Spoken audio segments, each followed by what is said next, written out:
शिवसेना पक्ष आणि चिन्ह या संदर्भातली सुनावणी आज झालेली आहे। यामध्ये धनुष्यबाण हे चिन्ह आम्हाला द्या किंवा गोठवा ठाकरेंनी कोर्टामध्ये ही सगळ्यात मोठी मागणी केली आहे। ठाकरेंच्या शिवसेनेच्या युक्तिवादाचे 40 महत्त्वाचे मुद्दे आपण पाहणार आहोत। शिवसेना हा ठाकरेंचा पक्ष, चिन्हाचा फायदा शिंदेंनी घेतला, त्यामुळे धनुष्यबाण चिन्ह आम्हाला द्या किंवा गोठवा ठाकरेंच्या शिवसेनेनं सुप्रीम कोर्टामध्ये सगळ्यात मोठी मागणी केली। शिंदे मुख्यमंत्री झाले, पण कोणत्या राजकीय पक्षामधून? सिब्बल यांनी हा सवाल केला। सिब्बल यांच्या युक्तिवादानंतर ठाकरेंचे दुसरे वकील देवदत्त कामत यांनी आज शिंदेंच्या मुख्यमंत्रीपदावर प्रश्नचिन्ह उपस्थित केले।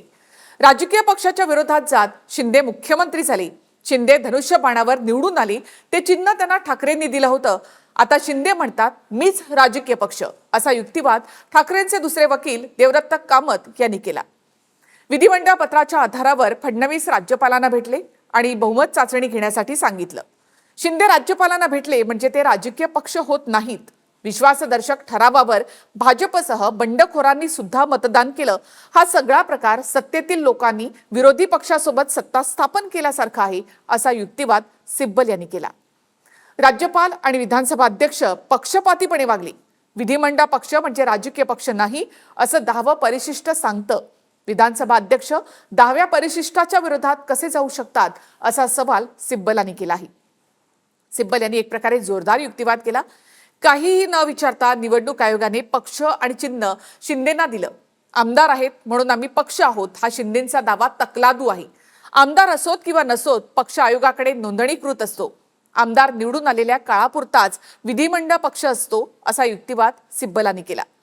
यानंतर ठाकरेंचे वकील देवदत्त कामत यांनी युक्तिवाद सुरू केला। टर्म संपली असली तरी आमदार अपात्रता प्रकरण महत्त्वाचं आहे। विधिमंडळ पक्ष निवडणुकीचा उमेदवार ठरवत नाही, राजकीय पक्ष ठरवतो। शिंदे धनुष्यबाणावर निवडून आली, जे त्यांना ठाकरेंनी दिलं होतं, असा युक्तिवाद कामतांनी केला। यावर न्यायमूर्ती बागची यांनी काही प्रश्न कामतांना विचारले। ते प्रश्न असे आहेत: शिंदेंच्या आमदारांना आम्ही अपात्र घोषित करू शकतो का? आम्ही शिक्षा रद्द करू शकतो, पण शिक्षा देऊ शकतो का? निर्णय घेण्यासाठी प्रकरण पुन्हा एकदा प्राधिकरणाकडे पाठवू शकतो, असं न्यायमूर्ती बागची यांनी म्हटलं। शिंदेंकडे बहुमत होतं, यात वादच नाही, पण बहुमतावेळी शिंदे पक्षाचे सदस्य होते का, असा प्रश्न न्यायमूर्ती बागची यांनी विचारला। आता उद्या पुन्हा एकदा कामत युक्तिवाद करणार आहेत। उद्या अर्ध्या तासाचा त्यांचा युक्तिवाद असेल। ठाकरेंच्या शिवसेनेकडनं उद्या हा शेवटचा युक्तिवाद असणार आहे।